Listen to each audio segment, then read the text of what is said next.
Okay, so here we are in Dotonbori, Osaka, the famous food, entertainment, and eating district. And here is Dotonbori. Dotonbori means canal. Doton is the person's name that had it built in 1615. So that was when Osaka was predominantly a merchant class city, and the rest of Japan was basically feudal Japan, the samurai type Japan. The capital had moved to Tokyo, but Japan was still a merchant town, and this canal that was built allowed it to stop flooding, and it created the entertainment district that it was, and in some ways still is today, 400 years later. So Osaka is interesting because while Tokyo during the Edo period around 1600 was a samurai kind of run military type capital of Japan, Osaka was largely the merchant class. So they had a much freer kind of spirit, you could say. Less regimented, less military. So that created the Osaka personality of being outgoing and always, being a merchant trying to sell stuff. And here we come to a famous, perhaps the most iconic neon sign here in Osaka, and it's the Glico Running Man. Glico is a confectionery company, and this particular character that's being used is actually a Filipino runner from 1925 called Fortunato de Catalon.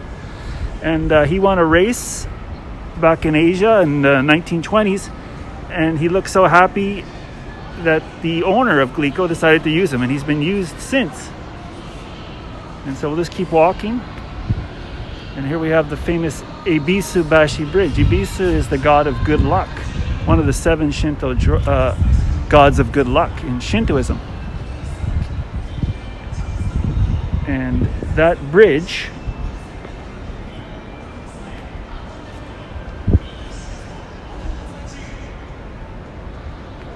here leads to one of the oldest shrines in Japan, Ebisu Shrine. And he is the god originally of fishermen, but now he's the god for merchants, for good luck. And here we see, decorating the bridge as it were, is the spatulas that are used in okonomiyaki, the famous Japanese, and especially famous here in Osaka, food. Osaka is famous for takoyaki, okonomiyaki as well, and they're called konamon, meaning flour goods. So flour type foods that use flour are very popular here in Osaka. So here we are on Ebisu Bashi Bridge. And it's said that Osaka has 888 bridges. In fact, there's a few more, but 3 numbers in a row is sort of an auspicious number. So they have that term in Japanese for 888 bridges. But Osaka has more bridges than Venice. It's largely covered in water at one time. And now this canal, the Dotonbori Canal, the direction I'm looking at now, leads to the outer moat of Osaka-jo Castle. And that's the famous castle here in Osaka, and one of the most famous castles in Japan. So that this canal was very important to bring the water from the outer moat, and that direction now that I'm looking brings the water to Osaka Bay. So Osaka has a lot of bridges and a lot of water. In fact, this area up to here was often flooded, or at one time was even, the water came up to here. The main station in which the direction I'm going into now is called Namba. And Namba Station was once a port in the 5th and 6th century, and the kanji, the Chinese characters for Namba, mean difficult wave. So that's sort of indicative of how it was a hard place to dock ships at the time. So I mentioned that Osaka was a famous entertainment district, and I'm just going to, before we head back the other way, just look here at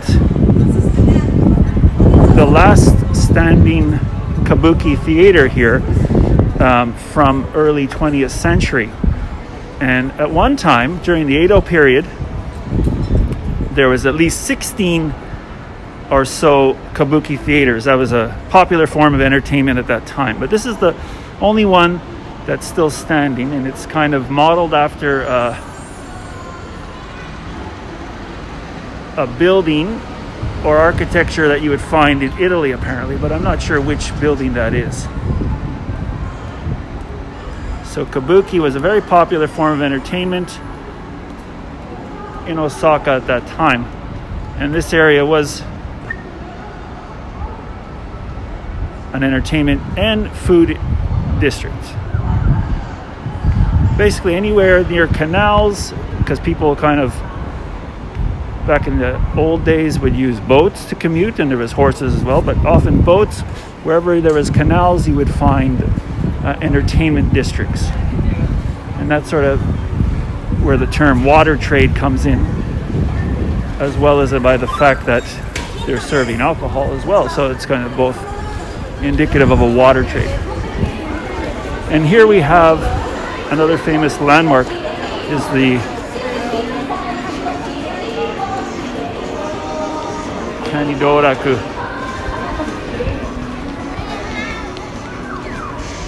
Kind of moves a bit.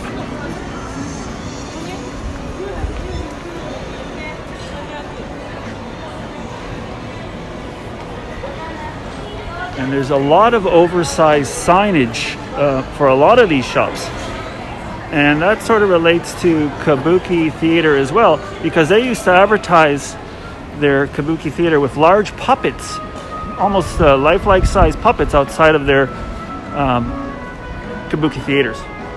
So now here's a famous strip, and if it wasn't for COVID, there'd be wall-to-wall people here. It was very popular in the last few years, tourist destination. The right side that we're looking at now was predominantly Kabuki theaters, and the left side is where the canal was, and that's where the ships would come in from a bit uptown, a bit more, and they would dock their ships.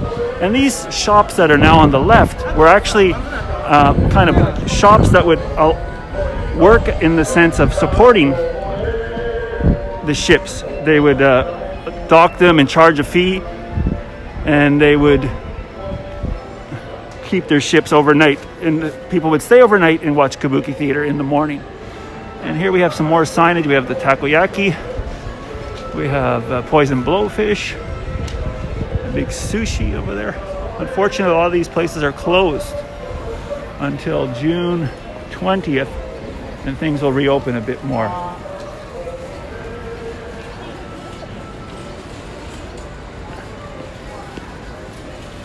So we'll just go down this way and we will come back.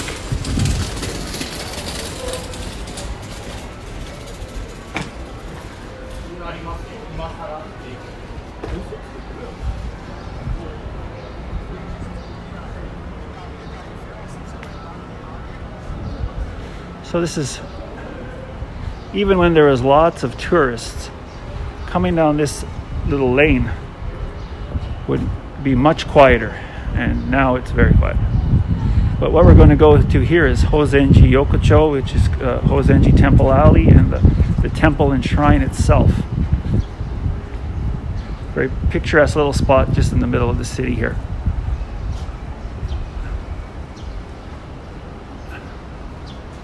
Famous Japanese food, or Osaka food, is also kushikatsu. And this is Yokozuna, meaning the grand champion of sumo. We just passed the lane here. We'll take a look because we're going to come back to this anyways. But here's the nice cobblestone lane. Hozenji Yokocho.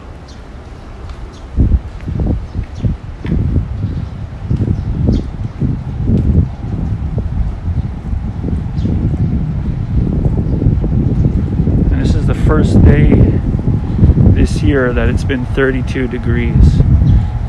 So it's a hot day and summer feels like it's here. And here, which is interesting, let's talk about Kabuki and its history in the area. this is a Kabuki museum.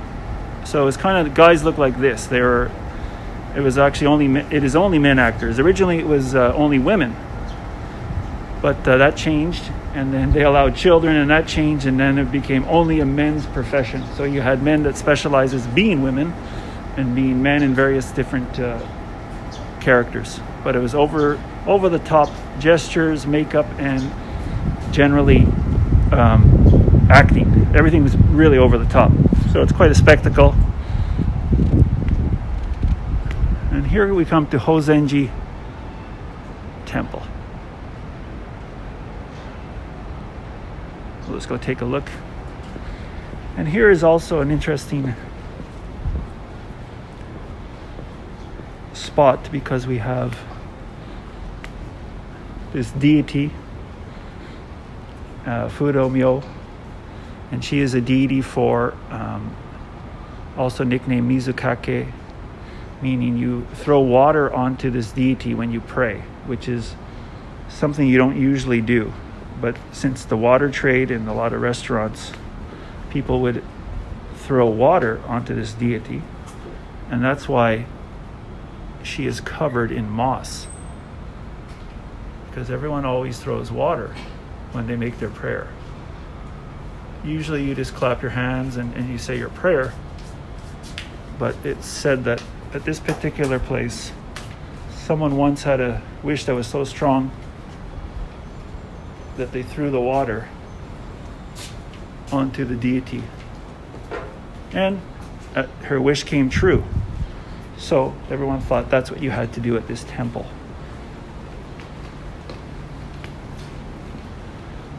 And I guess that was more of an altar. This is actually a Buddhist temple. And then as we go through here, this is Kompira-san, I believe. And as we go through here, we'll see the main religious or belief system, you could say, in Japan is the Shintoism. And these are the torii gates, the vermilion shrine gates. And this is a very small one. This is just a small altar. But this is related to the Inari shrine in Kyoto, which is famous for the fox. And there's a little fox in there. It might be a little hard to see.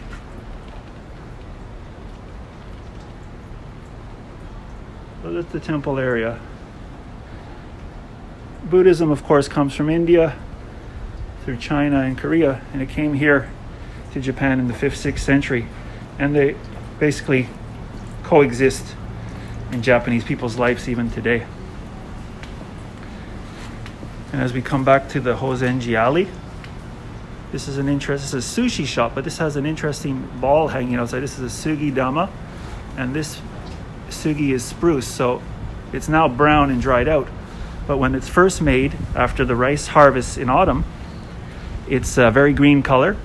And then it's said that by the time it turns brown, that first batch of sake is fermented enough and it's able to be had for the first drinking.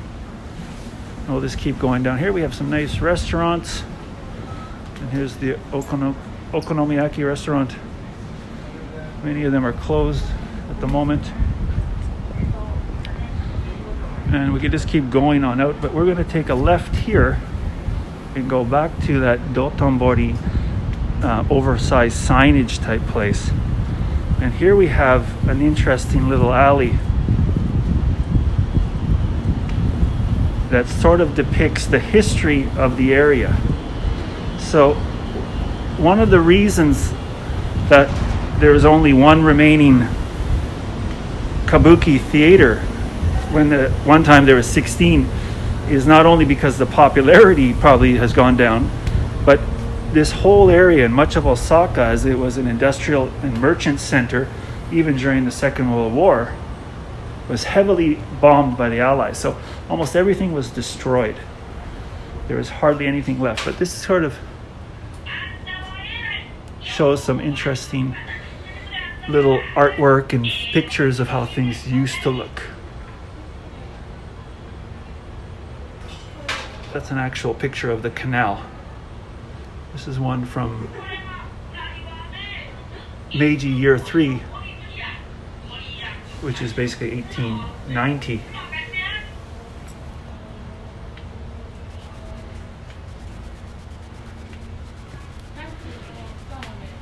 And here are two photographs that show Osaka, the area where we just were, the Dotonbori Bridge and Canal, and how almost every building was destroyed, just burnt and firebombed. And you can actually get your fortune here out of a machine.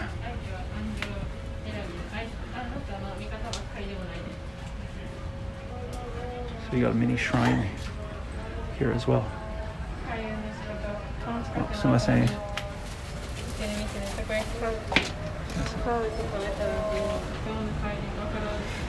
And it's kind of got this little like diorama, kind of artwork type stuff. Makes for a nice atmosphere. And here is a saxophone. And this shop that it's connected to was also luckily not bombed. And it's just kind of showing that it was a famous music store at the time. But now it's a soba shop. And unfortunately it's not open now, but I'm sure it'll reopen soon. Just kind of closed for COVID kind of precautions perhaps. But the interesting thing about this store, it was a music store and now it's a soba store. But before it was a music store, this takoyaki shop across the way, all the shops, this is the ground level now, but you go down one level, you get to the canal. And that's where the ships would dock. People would come up and they would go into these type of stores on the right side for food and just perhaps even staying overnight. And there was at least, as I said, about 16 shops, 16 Kabuki theaters here, but now there's only the one, and it's just mostly restaurants. This is Kinryu Ramen, which is an original ramen shop from Osaka, so it's a famous one. And one of their famous things is that they have the tatami mats, where you can just sit down with your family and have a bite.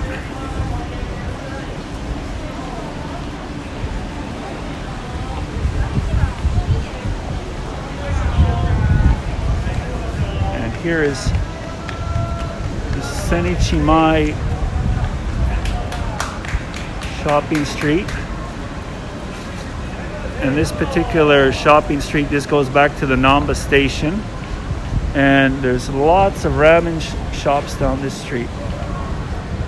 Another great street. And in fact, my ramen video on Ichiran was from the Ichiran on the left side here.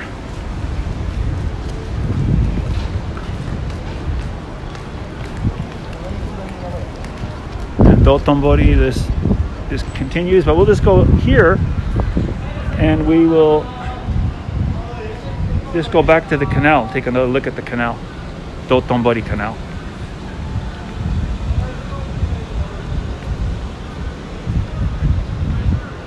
A lot of shops closed at the moment and not many people at all here. Usually it's very, very busy, bustling, lively place.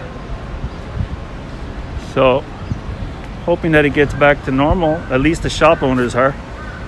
But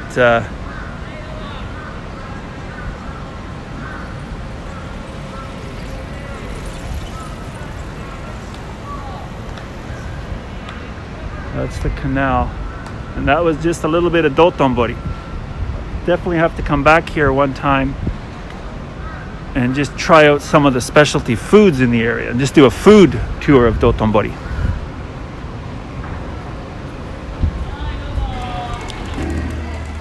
I was speaking about some of the famous signage and I couldn't leave out this guy. This is Kuidaore-kun. And Kuidaore means eat until you drop. So he was, I guess you could say, affectionately named that in the 1950s when this was a restaurant. And the reason he was created was to attract kids to the restaurant, because during that period of time, I guess after the war, it wasn't a thing to go out as a family to eat. So they tried to attract families. So he's an icon here in Osaka and in many ways Japan.